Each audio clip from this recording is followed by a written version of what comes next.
Clayton White's Gamecock defense struggled against the run when they played the Vanderbilt Commodores this past weekend, and they'll have to make their adjustments in a hurry because they'll be facing a different kind of test in terms of Florida's ground game this upcoming weekend. Our Locked On Gamecocks, your daily podcast on the South Carolina Gamecocks, part of the Locked On Podcast Network, your team every day.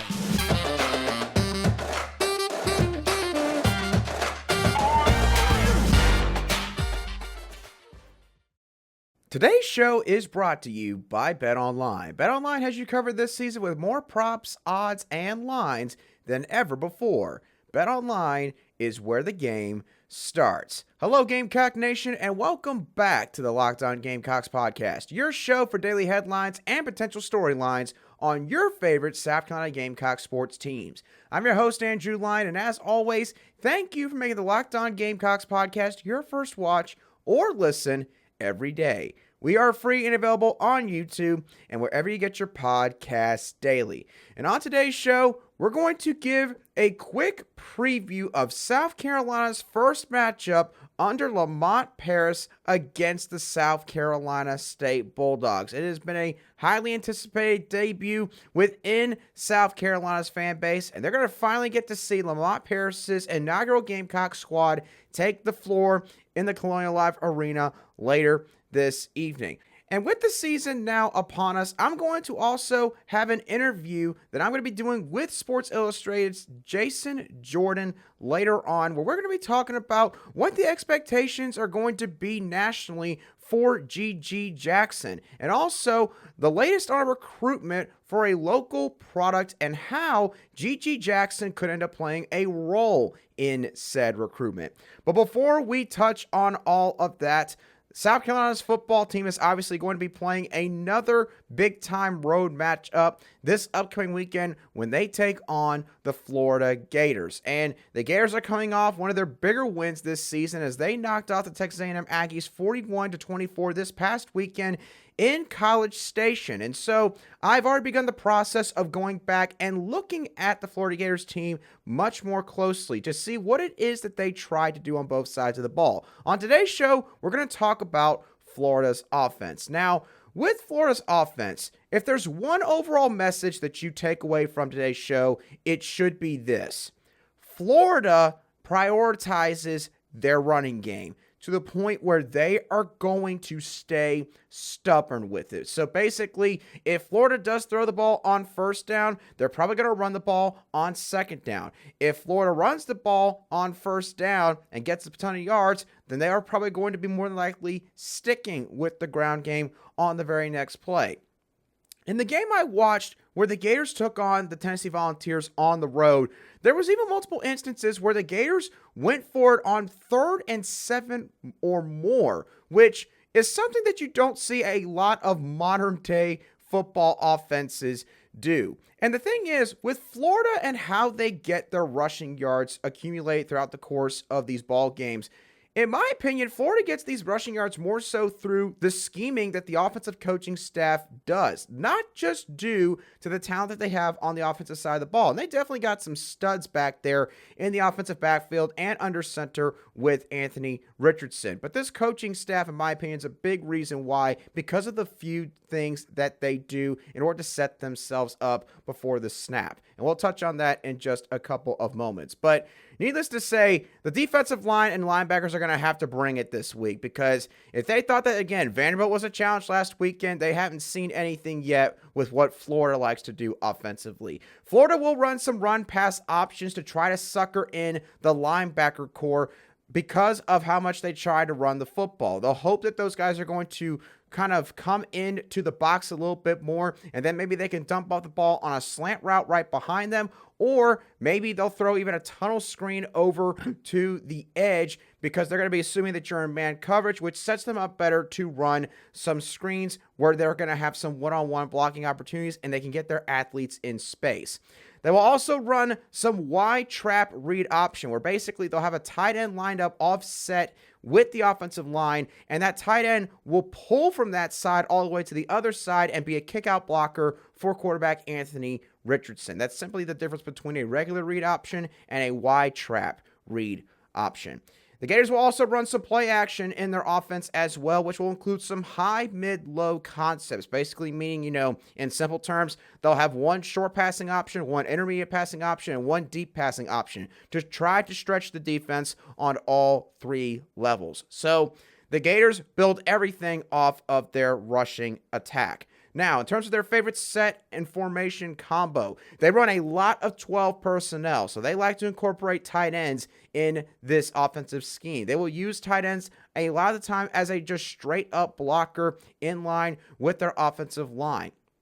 Now, the one downside to their tight end unit is the fact that a couple of those guys have been converted from wide receiver to tight end. So they're not exactly tight ends by trade. So if you can catch certain guys in certain spots, the defensive line can blow on right past them or at least drive them back into the backfield and really muck things up for the Gators offense. In terms of what they do pre-snap, the Gators will run some tempo, especially when they see some success on offense, such as getting a first down and off of big passing plays as well. They'll do this, of course, to, again, just simply try to catch the defense off guard, get lined up, and try to get some more yards right afterward. They will also motion different guys to different spots on the field that will completely change the look that they're giving to the opponent. In essence, Florida does not run a bunch of motion that they necessarily work their plays off of. They pretty much run motion either just to see what kind of coverage you're running on defense or to pretty much just try and change up the play basically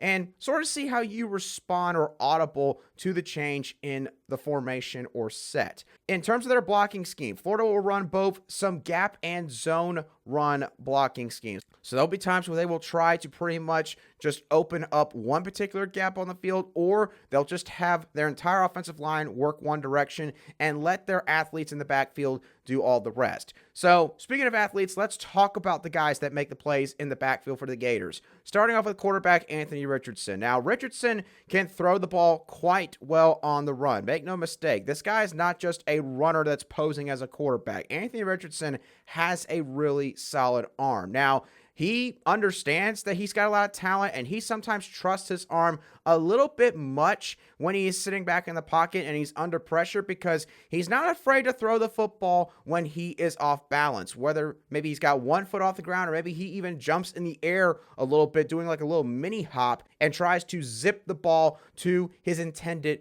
target. It does not always, of course, end up turning into a negative play for Richardson because of the talent that he possesses, but he can be a little bit overly reliant on the bazooka that he has for an arm.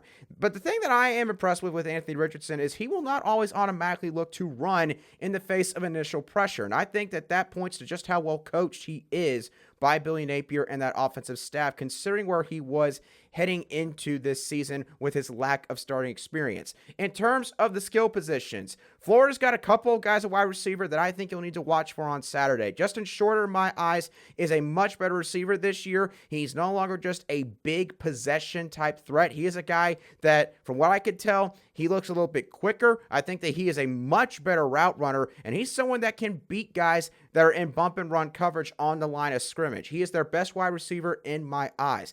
Xavier Henderson, number 3 for the Gators at wideout. He is probably the toughest guy to tackle. You have got to wrap up and use all your fundamentals if you want to bring down Xavier Henderson.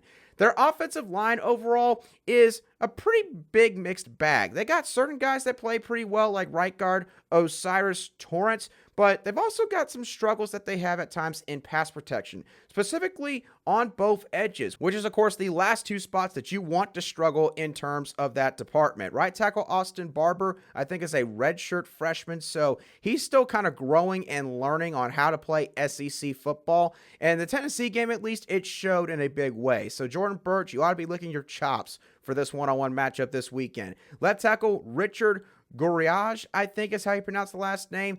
He can be driven back off the ball in a big way. So Gilbert Edmond, utilize that speed, have some violent punches that you give to his chest. Not, of course, actual punches, but, just deliver a pretty solid blow to that AC joint on his left side. And you'll find yourself having a chance to get to Anthony Richardson more often than not in this game on Saturday. So Florida, again, They're going to really try and build the entirety of the offense off the ground game. If the ground game is not successful, then you pretty much won the majority of the battle. At that point, the only other goal that the defense should have is to not let number 15 take over the football game in one way or another. So South Carolina, communication is going to be a big key. The linebackers are going to be the unit that probably decides the fate of South Carolina on the defensive side of the ball on Saturday afternoon when they play in the Swamp. Now, of course, they're not the only team that is going to be playing in the next few days, as South Carolina's men's basketball team under Lamont Paris is actually going to be starting off the 2022 through 23 season later tonight when they take on the South Carolina State Bulldogs. And we're going to touch on all of that in just a few moments. But before we do get into all of that, let's talk about this week's thrilling moment in college football, which is brought to you by our friends over at Nissan. The thrilling designs behind the new lineup from Nissan are intended to empower drivers in vehicles that are as capable as the drivers themselves. With this week's thrilling moment, I got to go with Spencer Rattler's touchdown pass to Josh Vann late in the first half, which was great for so many reasons. Because you look at it from Spencer Rattler's standpoint, it encapsulates what Spencer Rattler does best, making throws on the run, because he was pressured from his left side. The pocket collapsed a little bit. He rolled out to his right, veered towards the sideline, never took his eyes off the area down the field, and he found Josh Vann in the back of the end zone, trusted his arm, threw the ball up perfectly to where only Josh Vann could go up, pinpoint the ball in the air and catch it, brought it inbounds for a touchdown. It was Josh Vann's first receiving touchdown on the season, which again, I know a lot of you are going to shake your heads at that, but the point is Josh Vann finally had a big play in one of these games that came through for him and his teammates. If you follow South Carolina's football Twitter account, it was just so great to see the reaction from his teammates. You could just tell how much those guys really just love the fact that Josh Vann got a moment like that in this game. This segment has been inspired by the thrilling new designs featured across Nissan's new lineup of vehicles. Pursue what thrills you in the all-new Frontier, Armada, or Pathfinder today. Available now at nissanusa.com.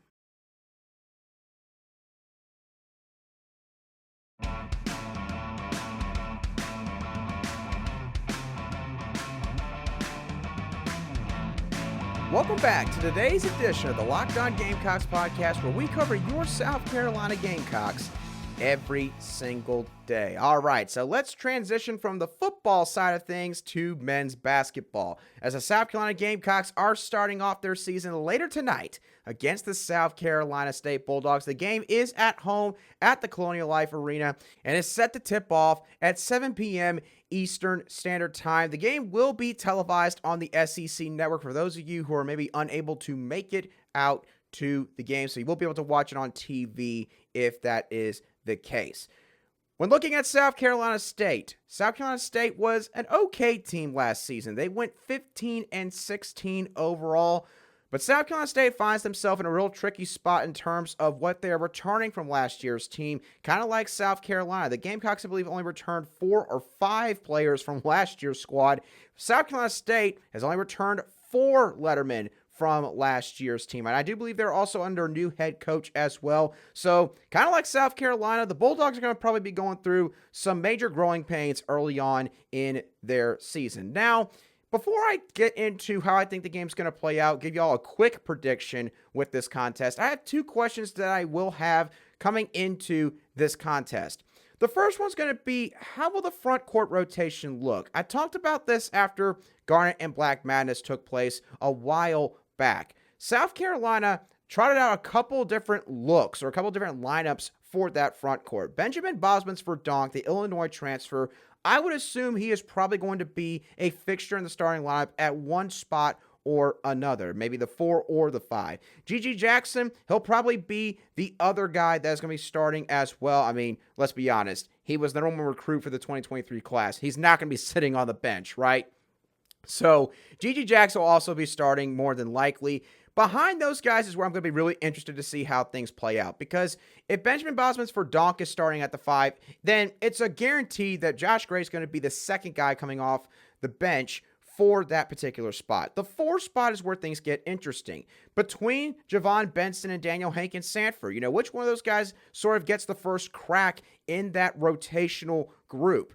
Lamont Paris has talked about Daniel Hankins-Sanford a couple times now with the media, and it's clear he really likes the potential of Daniel Hankins-Sanford. He likes the effort that he brings. He likes the physicality that he brings, and he thinks that it is a great foundational piece for him to maybe, mold him and build him in what he wants him to be in the system that he wants to employ here at South Carolina. Javon Benson, obviously, he owns the experience advantage over Daniel Hankins-Sanford. He's been in the program now going into his 3rd season. So, at what point is Javon Benson going to maybe be a meaningful contributor really for this team? It could, of course, be this year. Both guys have shown flashes in the scrimmages that they have played up to this point. So it'll be interesting to see how all of that is going to play out later this evening. And my second and last question for this season opener for Lamont Paris' squad will be, if someone other than Meechie Johnson emerges as an offensive threat early and often. Now, of course, I'm not at all trying to say that I don't think Gigi has that potential. I definitely think he does.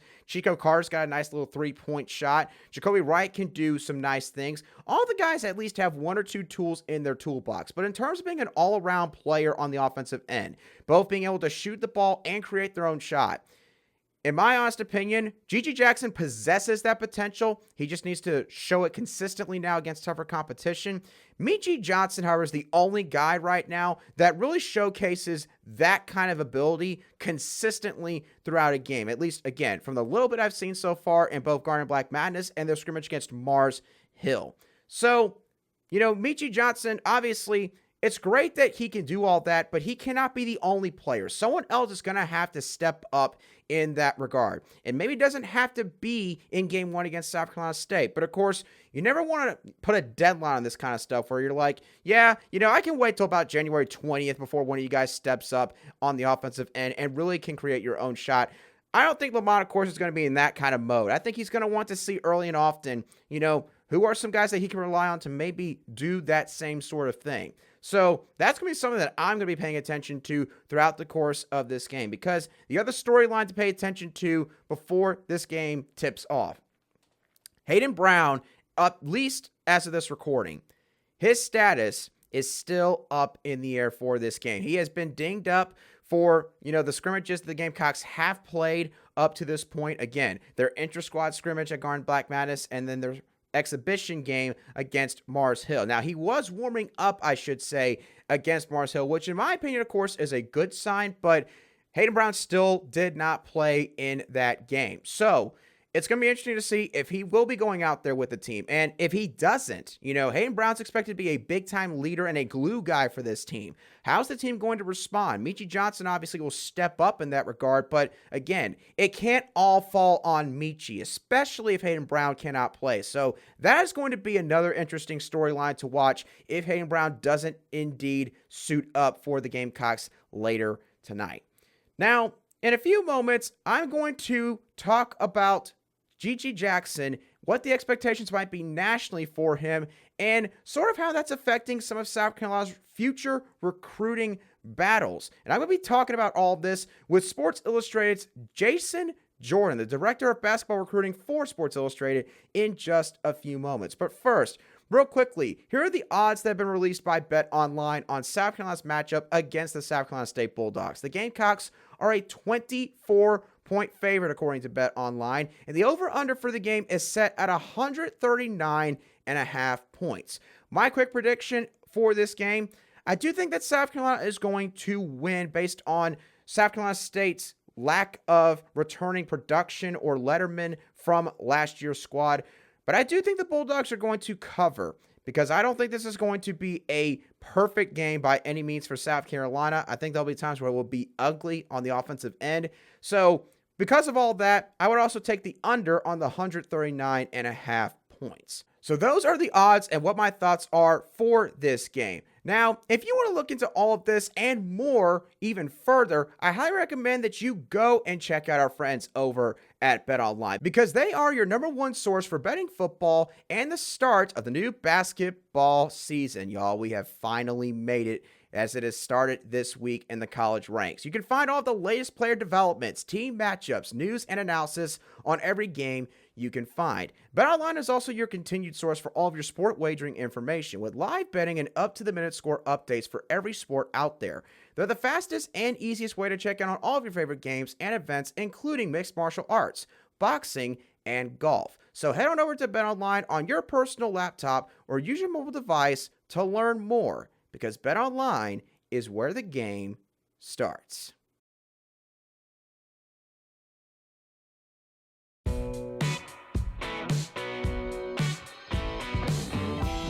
Welcome back to this Tuesday edition of the Locked On Gamecocks podcast, where we cover your team every single day in just 30 minutes. And Gamecock Nation, for the first time ever on Locked On Gamecocks, I'm pleased to be joined by Jason Jordan, the Director of Basketball Recruiting for Sports Illustrated. Jason, appreciate you coming on the show today.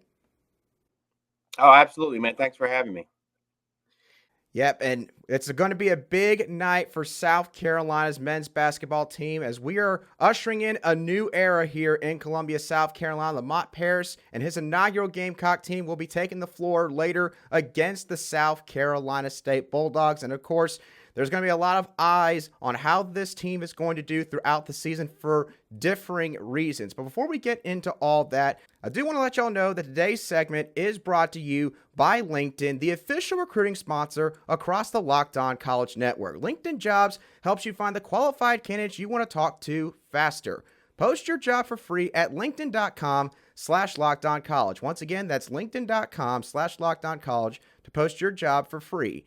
Terms and conditions do apply. Now, Jason, obviously the biggest storyline with this team heading into this year is someone that's already on campus in Meechie Johnson. Obviously, this was a huge developing story in the world of college basketball recruiting this year because he reclassified from the 2023 class to the 2022 class. He was at one point a commit to that team up north and, of course, decommitted and wound up committing to South Carolina back in July. So, Jason, as you being a representative maybe for the rest of college basketball, what are the nation's expectations for Meechie Johnson this season?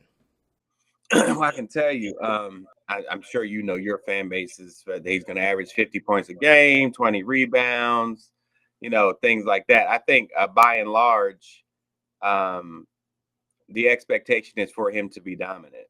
What that looks like, how we get there, those are different nuances for coach. But, I think that the general consensus expectation is for him to put up dominant numbers and, keep you guys in the hunt, from a fan standpoint. Now, from a national standpoint, on paper, that's going to be challenging, right? But, he's now, I've watched him for years, and I know his capabilities, and I know, that he's an NBA talent, right? So, if ever there were a recruit, it's probably going to be the recruit that you guys are the most excited about on the hardwood. So, the expectation for sure is for him to once again put up dominant numbers, just to put it bluntly. Yeah, and Meechie Johnson, of course, in the scrimmages the Gamecocks have played up to this point, from what I've seen in person, he has put up a lot of shots. This is obviously a kid that, can shoot the ball from different areas of the floor. He can shoot the three-point ball. He can also do some step backs in the mid-range, and he can also drive from the baseline all the way to the rack. Meechie Johnson, of course, is going to have a lot of expectations on him being a hometown kid. Of course, my biggest question is how long is it going to take for him to adjust to the college game in terms of his physique? He's 6'9", but he doesn't have a whole lot of meat on those bones compared to some of the other guys in the SEC that he will have to face at some point. Now, moving on to some future recruits, Jason, there's another talented prospect locally here in 2024 shooting guard Cam Scott. Now, Cam Scott took an official visit to South Carolina back on October 22nd. He's taken a couple of unofficials to sort of just take in the environment of the university at a couple of football games so far this season. And the Gamecocks seem to have some legitimate traction here. So, Jason, knowing that Cam Scott is a national level prospect with some of these other blue bloods that are going after him right now, what's the latest that you're hearing on Cam Scott? Well, I think he's going to go through the process. 24 kid. He's going to Duke at the end of the month. I think he may even be going to Auburn this weekend. So I know he's visited you guys in Texas, and I think there's another one. But I know that he's going to go on his visits. I've heard that pretty consistently. I don't think he's going to pop up and say I'm committed. Have the edit and all the videos and stuff. I think he's going to go through the process because he warrants that. And and then in the world we live in now, where it's all about marketing, you want to pull in fan bases from. You want to take it slow road a little bit, depending on who you are. So I have heard that you guys have really have good, strong traction. You also have a lot of real competition, real heavyweight. So it won't be easy, obviously. But now that you've landed an NBA level talent, it goes back to that question too. What are people expecting? Well, not only fans and college basketball fans and stuff like that, but recruits will be watching too to see, so the expectation for Gigi, going back to that, and I'll relate it to this. You got another elite guy like Cam. So if you think they're not watching close, you are sadly mistaken, because they are watching to see. Here's the thing. They want to. This is the part people won't tell you. Yeah, they want to win. They want to get the march and hear one shining moment. Yeah, they want all that, but they want to be success. They want to be producing. They want to be in a system where they can produce and get shots. All within the system. I don't think they just want to go vintage Kobe on us, but I think they want to get their shot. So they're going to be looking and seeing, because I know they're selling. Hey, watch Gigi. You see what Gigi? Because that's going to be the sale. You look at Gigi. Look at Gigi. Right. So I'm going to look and see if they really do that. I'm going to ask Gigi on my visit. Gigi, did they? Is this really a place I can come and win? And you need him to be selling you. And then back channel conversations. You need this. The coaches won't say this, but you need Gigi to be happy. You need him to be happy, because this is a real important homework assignment. It's a real important project that we're working on, and we need to knock this out the park. And they know that. But you have to find the perfect balance, because everybody else is going to be looking at, man, are you really folding to this kid? But he needs, this is big. Like, he needs Gigi to put up the numbers somewhere close to the numbers that he's expected to put up. Is that fair? No, of course not. And he's a teenage kid, like you said, he's got, that's not the only curve, just strength. Gigi isn't the greatest perimeter shooter in the world, but he launches them. So it's going to be, that's different. That's just going to be a different learning curve. And then, you lose your top 3 scorers. So, if I'm an opposing coach, I'm like, okay, cool. I got a whole week to plan for this freshman teenager who's still learning the game. I'm going to pull my whole defensive scheme into stopping him. That's different from going to a traveling all-star team like that school that we won't talk about that he was going to, where he could just kind of hide. This is completely 180 different. Now they can really plan for you and how we can expose your deficiencies and stuff like that. And even defensively, the biggest hurdle for freshmen is defensive rotations and defensive principles and things like that. And you probably seen him in the scrimmage be lost out there. And that's not a knock to him. Derek Lively is going to be lost at Duke. He was the number 1 player in the country. I think Nick Smith will be lost at times at Arkansas, top guard in the country. So these are all things that are normal, and they organically come up. But, this is not a fair world. So we don't care about none of that as fans. Forget all that. Did he drop 30 or did he not drop 30? That, and that's all that matters. So to fans and honestly, public opinion matters. It just does. It's just the world we live in. So at the end of the day, he's going to need to put up numbers. He's going to need to put up numbers for guys like Cam to be like, okay. All right, I like what I saw there. They can't fumble the bag. Right. And it's certainly a unique opportunity for Lamont Paris, because, Jason, in your career, I don't know if there's ever been a first-year head coach in Lamont's shoes that has had an opportunity like this to get a player of Gigi's caliber to where, he can use that to propel his image of what he wants South Carolina basketball to be in the future to all of these blue chip prospects. So certainly something that Gamecock fans and the rest of college basketball will be watching from this point forward. Jason, really appreciate you coming on the show today and giving us your time and insight. Absolutely, man. Look forward to coming back. All right, folks, that is Jason Jordan from Sports Illustrated, the director of basketball recruiting. If you want to get more information on the world of college basketball recruiting, you can go and check out Jason over on Twitter at Jason Jordan SI. Obviously, he covers a lot of different programs, so be sure to go check him out on social media if you're interested in looking into any of that any further. But with that being said, y'all, that's going to do it for today's show of the Locked On Gamecocks podcast. I hope that y'all thoroughly enjoyed today's show and my interview with Jason Jordan. What were your thoughts on what he had to say? What do you think the overall expectations and maybe end goal should be for Lamont Paris and this coaching staff for their inaugural basketball team here at South Carolina? How do you think South Carolina is going to fare against South Carolina State later tonight? Do you think that the Gamecocks will pull away, or do you think it's going to be a little bit sloppy at times? And also, what are your thoughts on Florida's offense? How much of a challenge do you think it's going to be for South Carolina to stop